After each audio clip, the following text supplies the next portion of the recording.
Welcome to What Are You Sporting About podcast, a podcast about business, employment, sports, and entertainment to help educate, support, and guide you to your next level.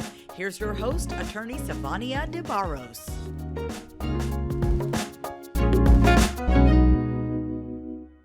Hi, everybody. This is Savania de Barros, protector of athletes, back again with another episode of What Are You Sporting About? I am also the founder and principal attorney at the S.L. de Barros Law Firm, where we represent 6- and 7-figure business owners and athletes in business. Today, I have an amazing guest, Tadeo Arnold, who I have been after for quite a while, and he's finally made it to the floor. So that is something to be thankful about. So really quick about Tadeo, he is tri-Lingual, also an ex-professional Brazilian soccer player, ranked top number 3 in workout programs for, I think it's Cuerpaso, but you can talk to us more about that. Mm-hmm. He's also been on so many different talk shows, but he's been featured in US Today, the Today Show with Jillian Michaels, he's the number 6 coach, right? For a high school boys basketball team. Mm-hmm. Yeah. So tell us a little bit more about your background and all the things that you are doing and what you're currently working on. Well, thanks for that intro, and very excited to be here. It's been a crazy year because as the coach, I took a team from 12,974. There was Latinos, Europeans, guys from Inglewood. They were 12,974. I've never shot a layup. I don't know basketball. But the CEO of a big entertainment company heard about me from TV shows, and they said, maybe this dude's philosophy could work with b-ball.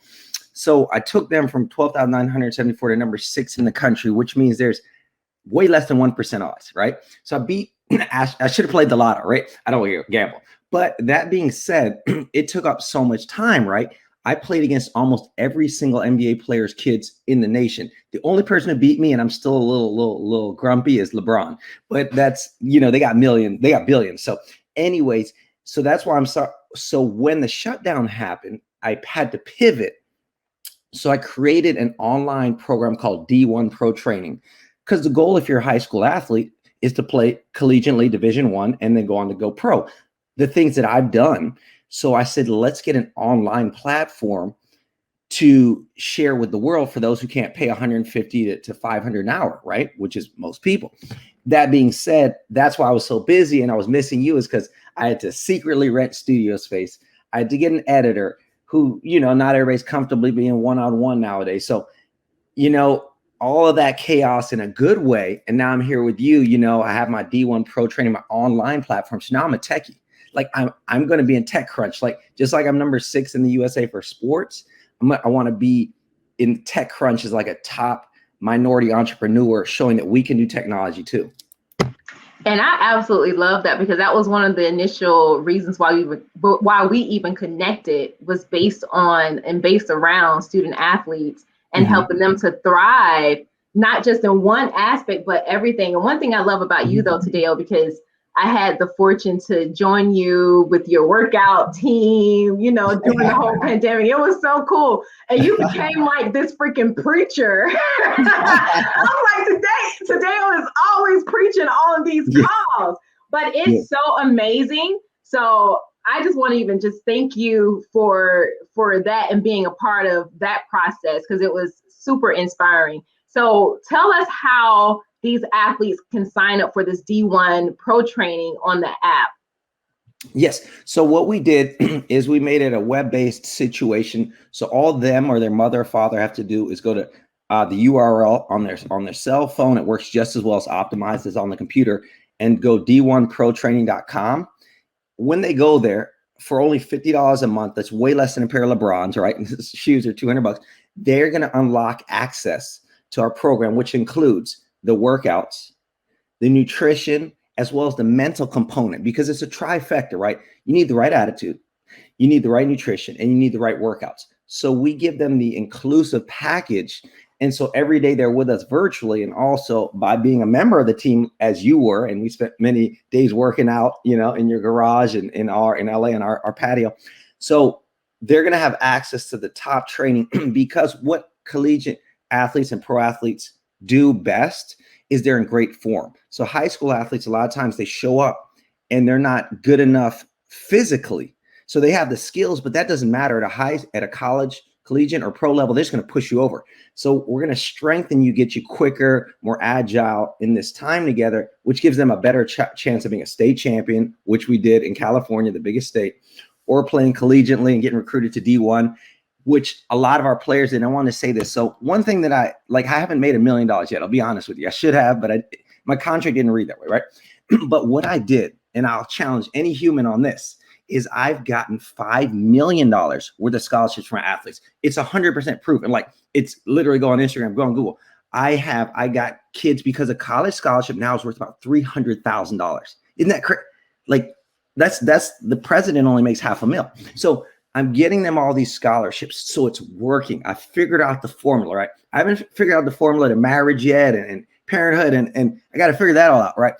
But when it comes to sports, that's where I've got it, And that's what I love, because you've literally cornered your market so strongly, where you can help these individuals. And what I love about what you said was, first off, I'm definitely trying to help you get into school, right? Mm-hmm. So, but it starts with something different. It starts with having the right attitude. And then if you want to be a successful athlete, it also is depending on how you nourish your body. Yes. But one thing that I got a chance to experience on your video calls was how technique heavy the workouts were. And it put me back in the space of high school track and field that I loved, okay? Because everything is so technique driven. And a lot of people, I think, miss their opportunity because the technique lacks. They have the talent, but the technique is just not there. And so there's so much room that you're missing to be technically the best. Yes. But I'm sure that these athletes will get a lot of goodness out of this program that you have created. And the fact that you've already have gotten $5 million for student athletes for scholarships. Exactly. And that's what it's about. What I realized, right? And I don't know if you know this. So I'm going to start, I talk to my high school athletes. I'm going to start a little YouTube thing where one day I'm going to rant for a minute on 50 topics, right? You hear the drug cartels, right? You hear of nauticals and all that. And I live that and I know all that. But one thing that's so corrupt is high school, collegiate, and pro sports. But nobody knows that it starts at the high school level. I'll give you a story and I won't say names. I know an athlete, right? Afro-Latino, came to the USA. We played against the number 2 NBA draft, okay? Who's going to the NBA next year. He was a superstar, top energy, almost a 4.0. I have his transcript on my phone. Almost a 4.0, bilingual, best attitude, and pretty tall, like 6'9", right? So which is a good height. You know where he went to college? He didn't, because the other coaches wanted to package him with somebody else. And when the schools only wanted him because he's tall and good grades, not the other kid, he kind of get lost by the wayside. So therein lies. And then another coach sent him to a school because he was getting a couple thousand if he went to some community nonsense. So sports at a high school level, there's so many kickbacks, there's self-interest involved. And it's really sad. You would never think we're dealing with children, right? In their lives, they're losing out on their dream because they're not getting the right training, which I can do, but also trusting their futures with somebody who's not looking out for them. And this story needs to be told. People don't know that. No, that's the truth, because, and I know that it starts with kids. And I would even bet that it starts even younger than high school. People see these kids who have, just innate talent. Yes. And that's the only thing that they foster. And yes, you're right, people are getting kickbacks, right? But this is also another reason why I love, and we're going to go into the other topics, but why I love the conversation around name, image, and likeness for athletes to start really thinking more broader in terms of who they are, what their dreams are, what their dreams can be, and the success that they can start laying out for themselves now. So having somebody like you who can work with them and help to not just develop that athletic perspective or side of the person, you're also bringing in all these other things that are just super imperative to their overall success. Like you need a good attitude. You need to have a great mindset to, just even approach to things that just may feel so adversarial that it scares the heck out of you to do it. Right? Yes. Because you can miss opportunities if you have too much fear to approach something that could lead to a new opportunity in the future. Correct. And so here's what I feel that student athletes who are on the precipice, like who couldn't make it, need. They need a mentor, right? Some have dads, some don't, or a coach. They need a mentor. They need a business liaison, a business person. Then they need a legal team. So it's kind of like a trifecta. Like you need what I told my high school athlete yesterday. So when I go to college, right, I'm top 6 in the USA for what I do, right? So you can make around $100,000, okay? In LA, you just get by on that. When I transfer to collegiate, it's 300,000 to 700,000. And I'll tell you why I'm talking about money right now. Is in college, you have a nutritionist, one person, a trainer, another person, a masseuse, another person, a head coach, another person, the play person, another person, the feedback, another person that analyze videos. So you have an individualized. So what high school students need is yourself. They need a legal team, somebody who could say, don't sign this deal, don't take this kickback, develop this strategy so that you can be likable and sell jerseys. And don't go to the G League to make $200,000, go to college, get them $2 million worth of media and sell $10 million worth of jerseys at 22. Right. Mm-hmm. So like, you need to have a team. Then you need somebody like myself, also who's an ex-athlete, and somebody who likes to date like myself. Right. I'm single now, and a parent but single, who can explain to the athletes, don't get caught up. Right. Like if you knew the things I've seen athletes do, I'm like, don't do that. Like, so you need a whole thing. Like I've been there. Right. You can't go in that room. Right. So we need these athletes to have a team. So literally, and I would hope that like one day we could work together on this, but like you're the legal front, you do the legal business. I'm doing the mentoring for being a man, as well as getting them physically and mentally in shape. So that it's a team effort to ensure their success. And that's the only way it's going to work, because me alone, I could do that, right? I don't know the legalities of things. They sign the wrong contract, they lose it all, right? You could teach them, get them the good contract, then they accidentally bump into the wrong woman, right? Or they don't train off season and get cut. Then the team sues them for the money they paid up front. So we need these young athletes, if we really care about them, which we do, right, to have access to us. It has to be a team effort. And I think the problem comes is that people are going just for name brands. So like, you're not at CA, and neither am I, okay? But they would be better with us because we care about them. We are them, right? We're just a little older. Then going with CAA, the guy, oh my God, the woman, oh, they're at this big building on Wilshire. So what? So that's what it's going to take. And when you and I have all the elite athletes, it'll be better socioeconomically. I'll tell you why. Because a lot of these athletes misspend their money and don't do good with their money, which brings down our communities. Like we as people of color are 85% of pro sports, right?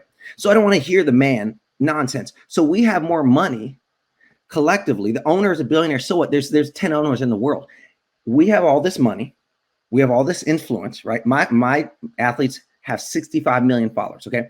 We have all this money, more than 99% of white people to ever live. We have more influence on social media. And we never use the platform to uplift. And it makes me sad. Like I have players who are verified on Instagram. I'm like, dude, you never played pro, you never played in college, and you've never been on the TV network, and you're verified already. So you have all these people, oh, he's so cool. Not one time do they say anything productive, and they just say the man is bad. I'm like, what man? I don't see the man. The coaches are our color. The players are our color. The refs are half our color. Like, where's this man at? And I know that exists racism and problems, but why don't we work on solving it? And that's where I'm like, we need to raise these athletes mentally, financially, physically. And let me speak to a point. And I know we're kind of like veering a little bit, but I gotta speak to that. right? Because we can say, okay, the man. And like you were saying, we have all of these resources, all of these platforms, things that we can do ourselves. However, if we're just being honest, when most of us get money, where do we run to? The man. Yeah. Because we don't even trust ourselves enough to say, you know what? Homegirl or homeboy next door is going to look out for me because they understand me. They understand what I need. You know, no, you go and run to the man and then you complain about the man. Does that even make sense? You went so deep. I knew an ex. So a little bit about my background, because people don't know I went to school. So I knew an ex NBA All-Star, right? So his contract read at 20 million. It's public knowledge. So nobody knows this, but I actually went to Wharton Business School when I was 17. They recruited me. So that's the top business school in the world. Tesla went there. And I decided to pursue pro sports and community service, right? All my friends are VPs at Goldman and Sachs, Eden Park, make millions a month. But when I met this pro athlete, right, we worked together, $20 million. Okay. He never could see, like people say to me, why aren't you managing their money? Or why don't they invest in you? All the athletes, when they see me, right, they're like, oh, he's just a washed up athlete who never made millions. They can't understand that we could work together. I could help them on some business stuff. You would help them on the legal stuff. They can't see past this, they see us as washed up athletes, but we are business leaders, trustworthy, ethical. You can Google us, like we have no complaints, no lawsuits.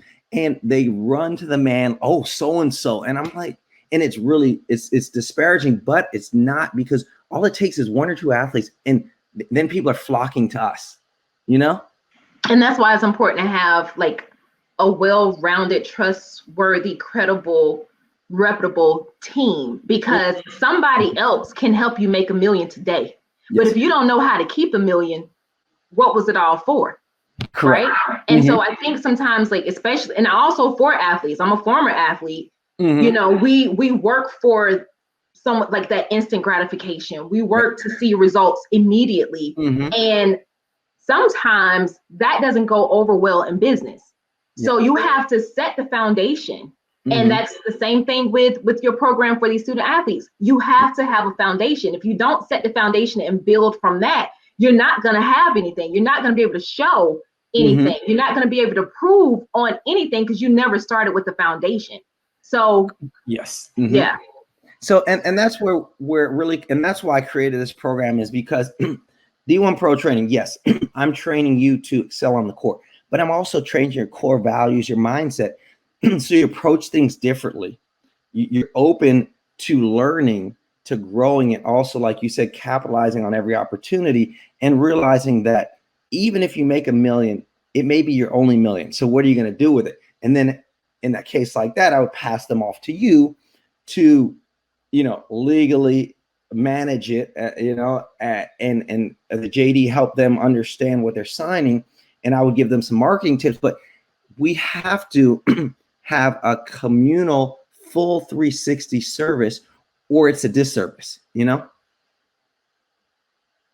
I agree about that. But I think part of it also is going to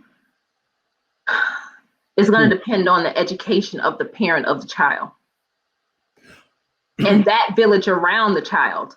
Because think about it, like there are probably some things that you took into your adulthood that you only took them because you were taught in your environment that this is what it is. This is how we do things, until you're living out as an individual, experiencing new things and the way things are done, or making mistakes in business and realizing, oh, I don't need to do that no more. Right. And then you start making changes to benefit you, to benefit the lifestyle that you want. And you realize that wasn't really all that true, or that doesn't really help, although I was taught that this is the way things are.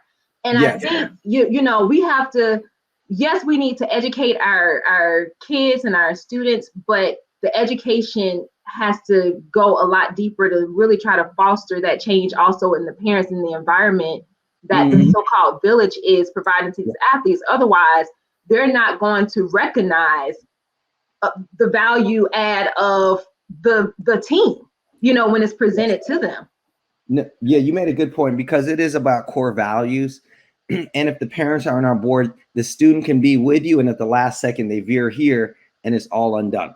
Have seen many cases that's unfortunate. So it's something that really needs to be addressed, and it's not, because we have to take more ownership of our community and also our errors, and realize sometimes our parents can be wrong. Sometimes they're right. Respect them, but we have to have a barometer, like an ethics. I hope one day we have an ethics credit score, in the streets or amongst business, like who is this individual? Like, are they really trustworthy? What have they done? What's their for the community, not just for the big dollar? And kids really need that. And as well, you said, when I work with athletes, I always make sure that their parents are on board, because I'm not going to waste my time if not. Like, it's my way or the highway. They're going to eat what I say, sleep when I say, train when I say. If not, peace. Because if the parent goes against me, I'm not fighting them. So that's a great point, is that I look for in the D1 Pro training, like, I don't have that much marketing money, so we're going to market it to the parents. So the parents are, oh, wow, this dude's ethical, can inspire my child and also make them a better athlete. Many parents know their kids won't go on, but it's just as important, sports, even if you don't go pro, right? So I'm marketing to parents. See, you and I are on the same page, because a good parent will want their kid around good people and make sure that they're following the edict and the rules. So that's where, with my marketing dollars, okay, I only have a couple hundred a month, I'm going to go to the parents. You know what I mean? And they get it. Some, and the ones who don't get it, I can't sell myself to it. This is what I'm offering: ethics, results, good vibes. If you want kickbacks, I'm not going to pay you. Do you know what I mean? Like, a lot of parents want money. I'm not going to pay you. I'm serious. Parents want money. So you get to the crux of the problem. I appreciate you seeing that. Man, the mindset is so important. And I like the fact that you are dealing with the parents, because God, if you already have to fight a kid that's going through so many changes, then you got to fight with the parents too. It's like, no, it's not even worth it. No, not worth the trouble. It's so not. Let me ask you this though, because when the Obamas were in office, First Lady Michelle Obama did this huge push for like healthy eating for kids. I also think now she has, if I'm not mistaken, I think there's this show on Netflix where she's a part of. Yeah. Yes. So you are also helping to combat the health crisis. Can you talk to us a little bit about that? Absolutely. So I had a vision, and I've been saying it from mountaintops, screaming it for years.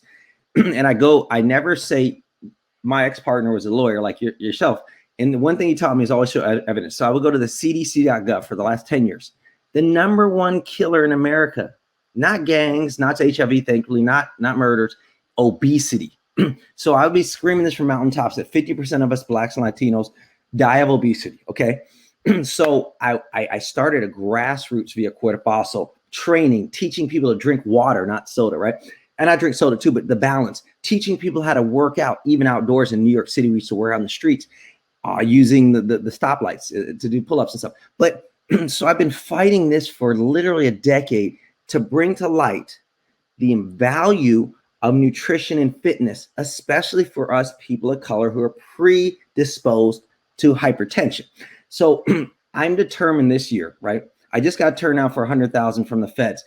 I'm determined this year to raise 1.5 million for Cuerpaso to end the obesity epidemic in the African American Latin community with my online platform, because I have an adult version and a kids version already done, tried and true, have saved thousands of lives. And when I pitch to investors, this is what I say: the investment in me, I'm going to get you a nice ROI. We're going to make money. I already make money. Like, I'm not in the red. There's very few people who say that. I owe nobody one penny.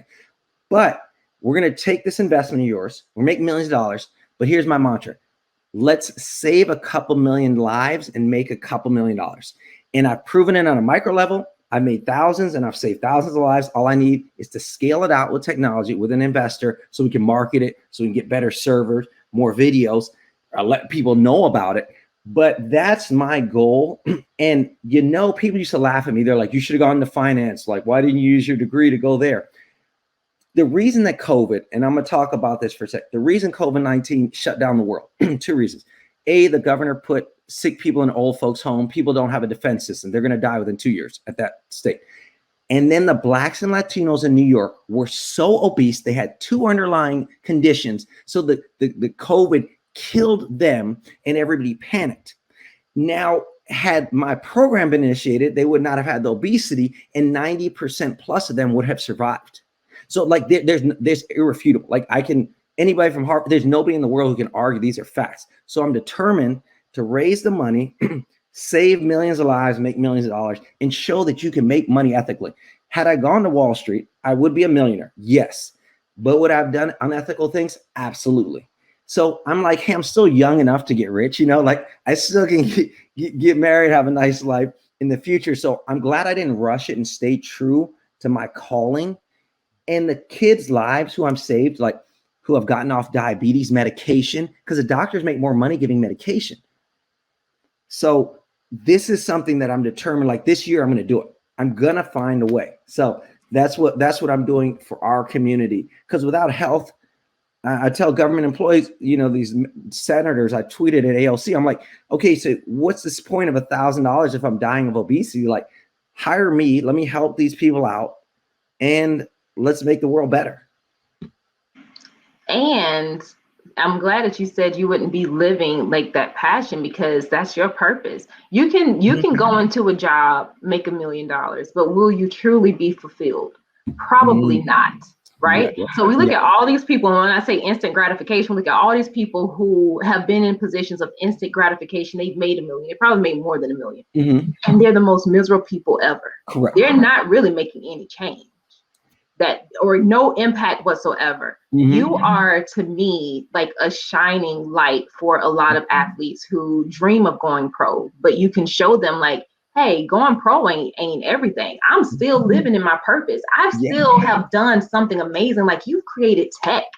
Okay. I don't even know where to start for tech. You know what I'm saying? But you've created tech. You created a company that people can look to and say, you know what?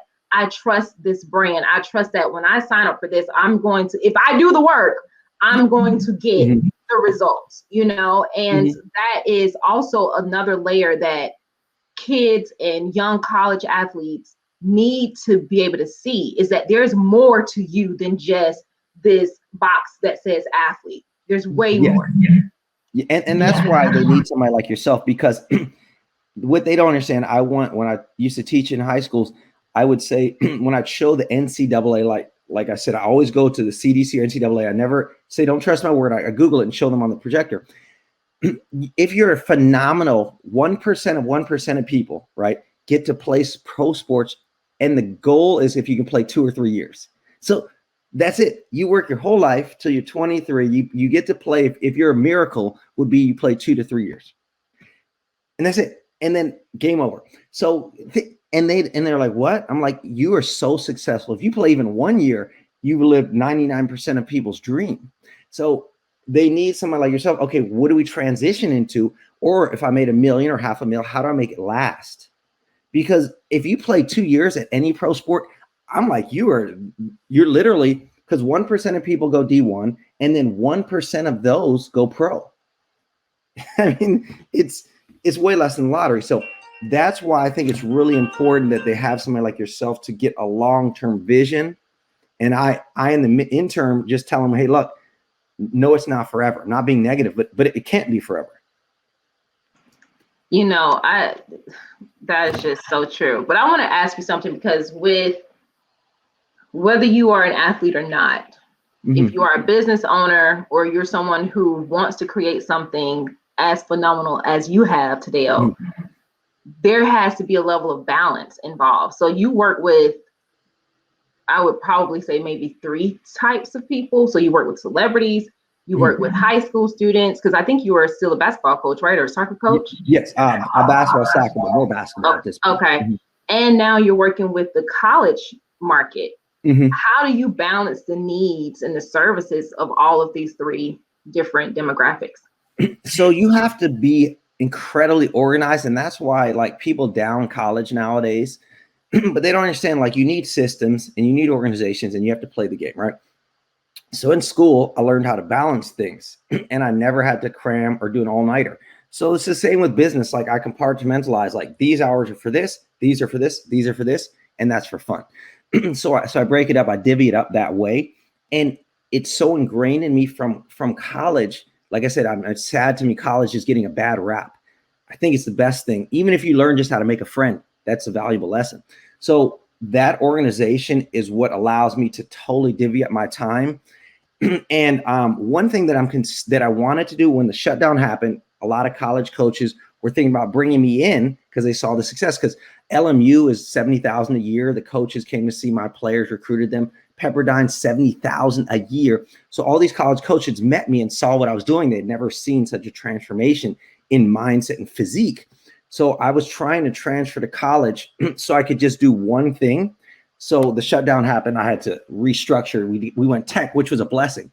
But you need to have that organization divided up, divvied up. But next year, I'm considering what I want to do is transfer to a college so I can give 100% to the collegiate athletes, right? Get them to a national title game.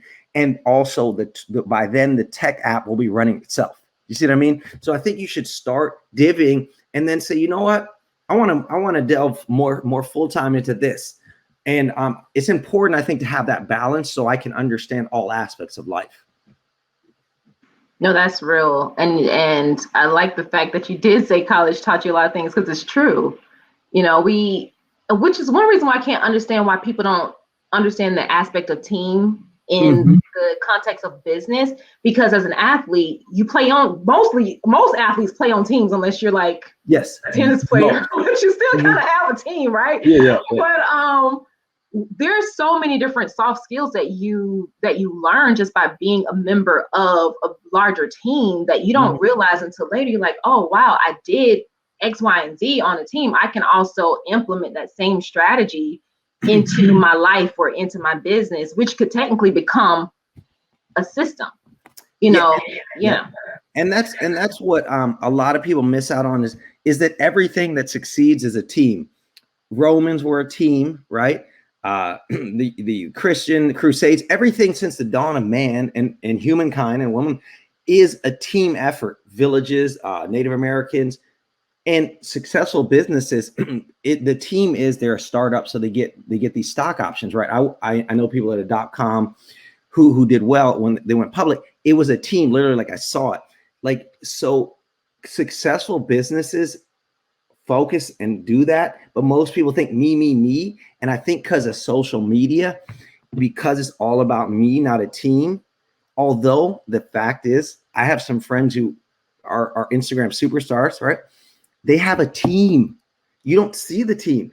They got the videographer, they got the editor, they got the person booking flights, they got the person who's promoting so they hit the algorithm correctly. They got the person who's hitting up all the sponsors, person checking to make sure that $5,000 for a post came through. That's a whole team, but you only see my face in Instagram, so you don't see the team. Whereas we grew up, there was no Instagram, so it was you saw the team, like the 20 men and women. And so that's what we need to explain to people is behind this iron curtain, the Wizard of Oz. Every person on Instagram with a big following, I know some of the biggest, they have more people. The more successful you are, the more team you have. And you got to treat them good. It's true. Like I just had a new hiring. I lost my old law clerk. She went and took the bar. Oh, so I'm cool. like, yeah.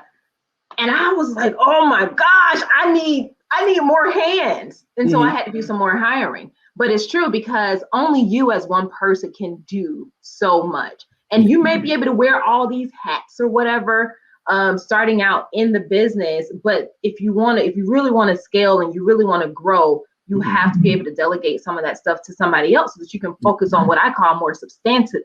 I couldn't even get it out. But yeah, so the team is so important because it will help you to grow. It will help you to turn things over a lot quicker.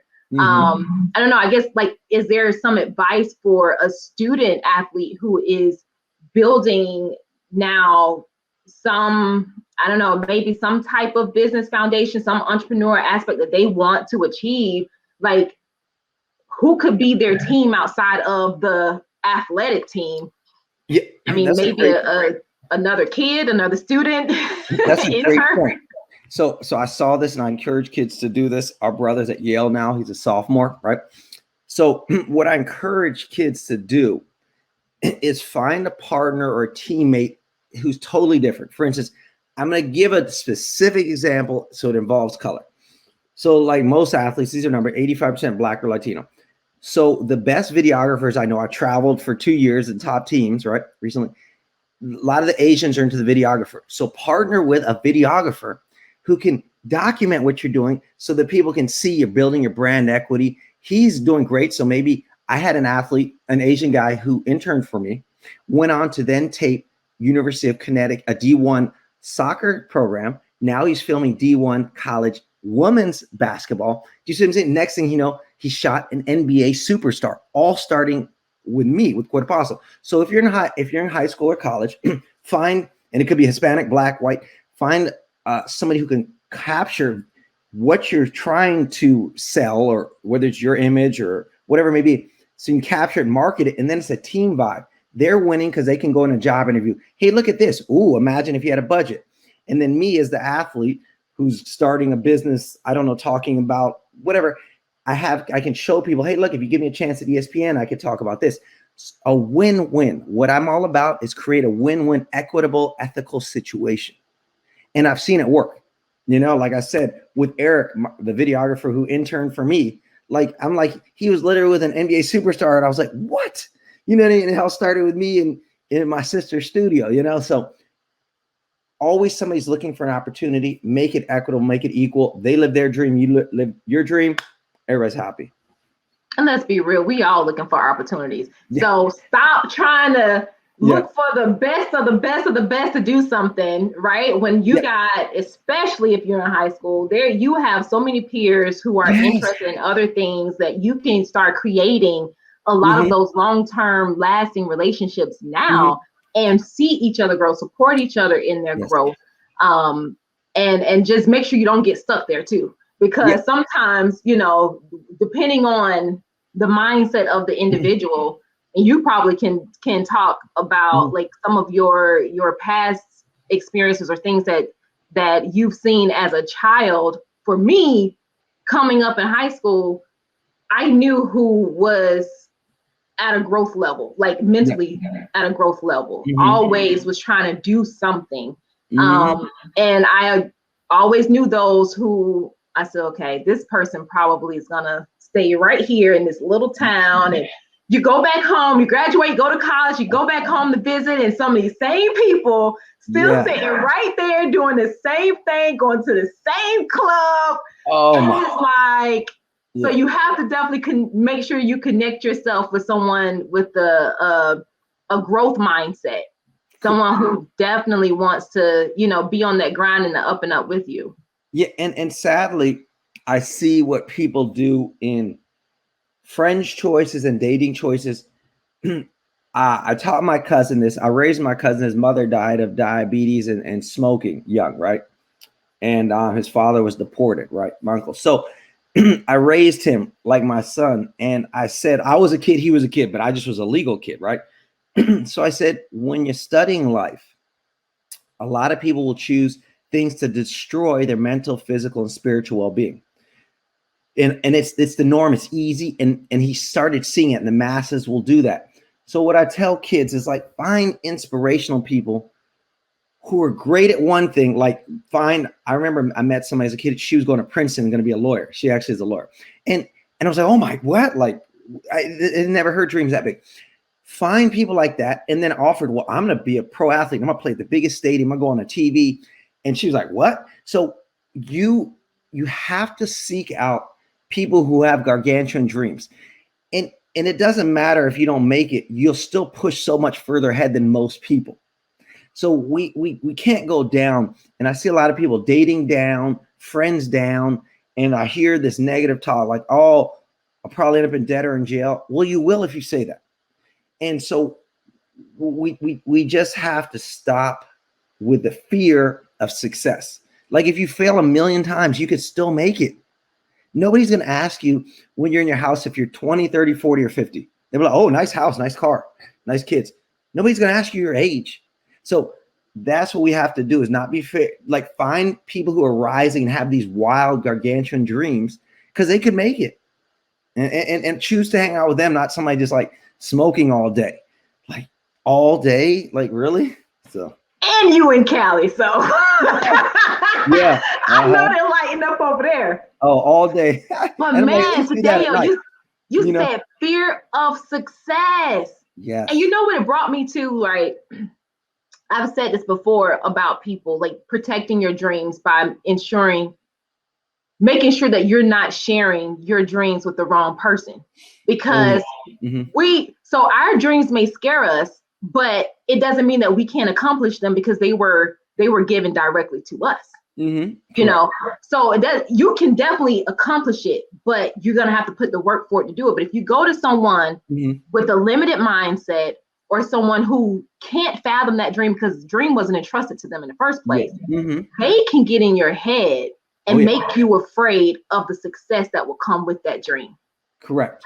There's many dream destroyers out there. Like when I took on the gig, there was one or two people like, because I was like, I'm gonna get us to top 10 in the country, and then I'm going to the collegiate level or going straight to the NBA.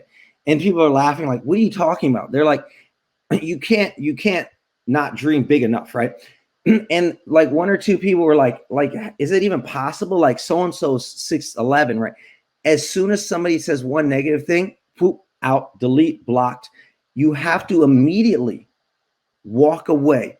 I never responded to people who said it. I didn't rub it in their face when I made it, but it have to be sacred. Every conversation, because we don't know. But the minute I hear somebody turn negative on me, I'm deleting them. I'm blocking them. I'm never going to argue. I'm never going to throw it in their face when I make it, but you can't spend any time with somebody. And then some people are like, oh man, that's awesome. Yeah, maybe you could succeed. You know, like some people are like, and they're not in the negative, like, oh, maybe. And I'm like, that's all I'm asking for. Don't bring the negativity. Soon as you see that, you have to run. It's a cancer. It's insidious. It will literally destroy them and you. So got to clear yourself. Nobody in your phone book should say anything except, I hope you make it. I just tell people, send me good vibes. Like, don't even question how or why. Just believe in me. That's it. I love the fact that you know what it takes to protect your mental fortitude, your spiritual, you know, and your emotional well-being around that, because it's so important. A lot of people will hear these things and those would be the one words that be the key to unlock all of the self-doubt. You know, when you went into this thing feeling so confident and capable of achieving it, and knowing that it's going to take a long road to get there anyway, but the fact that you were confident enough in the work that it took, and then someone just says something negative, and you're allowing that to completely impact everything, you know, all of the confidence. So you made a great point. Great point. And I don't want to be disrespectful of your time, but before we go, I do want to know if there is any advice that you would like to give to high school students or currently college athletes who if there's any advice you have. I definitely like to say the way to stand out on a high school level is have integrity, listen to your coaches, be respectful, get great grades because it matters and it makes it easier to get recruited because the superstar may not. And then also really dedicate yourself to your craft. You can't be a basketball player and an Instagram star. You need to choose a lane, right? And follow that lane. If you want to be an Instagram star, just do that. But be more focused. Now, for collegiate athletes, what I will say is like, examine the odds. Like it's 1% of us will go pro, right? And take advantage of the time to network with your peers, because you could make more money than a pro athlete doing what you love in another way just by the friendships that you made. So don't look at like white, black, Asian, Hispanic. Look at like good people. Think out of the box. Go treat somebody nicely who's not a superstar and as cool as you. So build relationships across the board, because whether you go pro or not, these are people who could work with you for the rest of your life. So be more open-minded and embracing of other cultures, not just the athletic, go. I love that. You know, and I have to say this before we go, because it reminded me of my book, What Are You Sporting About? In the back of this book, I talked to the college athlete about doing study abroad, doing something to get you out of the one neighborhood that you've only been in, because it's something about seeing other people and other cultures where it just unlocks all of these opportunities and ideas and new perspectives about what the world is really like. Like, have you ever heard somebody, man, if I had money for every time I ask someone to go on vacation or a trip with us international, they're so afraid to go international. But you have all of these killings in America, you know, and sorry to bring this up, but, you know, as a Black man in America, you're more likely to be shot by the police than you are going abroad on vacation. And see, you just unlocked a whole nother level of just success, is living around the world, seeing the world. And it's so imperative, like, because you only have a skewed version if you only know the American version. You need to know there's good and bad everywhere, but you have to experience it for yourself. So that's the best advice, honestly. I was fortunate enough to live in Europe, Asia, Latin America, USA. So I saw it all, and I see things so differently as a result. So yeah, keep encouraging kids. That's a really important. I had forgotten about that because it's just so normal, because I lived most of my life overseas. So that is just incredible advice you just shared. Awesome. So look, Tadeo, where can people find you and follow you? Great. So you can follow me at Cuerpaso. That means amazing body in Spanish. So it's Cuerpaso. It's in my bio right there where my name is at. So at Cuerpaso, and the program is d1protraining.com. So that's just on any website or cell phone, d1protraining.com. And always here for advice, for help, for mentors. You know, mentorship goes both ways. So I'm always reachable. And for your training company, Cuerpaso is Cuerpaso.com, right? Yes, correct. Cuerpaso.com. Okay. Thank you. Mm-hmm. All right, guys. So this has been an amazing interview. I'm so excited. I finally got Tadeo, the infamous Tadeo, in the seat. Okay. So I appreciate this. Oh, you are definitely welcome. It's been my pleasure. Look, guys, so we've talked about a lot of things. Make sure you go and follow Tadeo on Instagram, Facebook, I think LinkedIn. Yes, I'm there too. Visit his website. Check that out. For the student athletes, high school, college, make sure you check out d1protraining.com. You are going to want to definitely be part of this new class of, or should I say, new class of athletes who have the ability to work directly with him. Because look, we've been talking about teams. This thing is going to blow up. So you may have to, hire other coaches. You may not get Tadeo in the future. So if you want to work with him now, sign up now. And guys, go and get my book, What Are You Sporting About? So that you can be educated and motivated to your very next level. Again, my name is Savannah DeBarros, protector of athletes. Until next time, we'll talk to you later. Ciao. Thanks so much. Appreciate it. Thanks for joining us this week on What Are You Sporting About podcast. Make sure to visit our website, prosportlawyer.com, where you can subscribe to the show in iTunes, Stitcher, or whatever your favorite platform is, so you'll never miss a show. And while you're at it, if you found value in the show, we'd appreciate a rating on iTunes or iHeartRadio. Or if you'd simply tell a friend about the show, that would help us out too. If you like the show, you might want to check out our book, What Are You Sporting About? Attorney Savannah DeBarros is available for private consulting at sldebarros.com. And remember, we're here to educate, support, and guide you in your journey to success, because we're all sporting about something.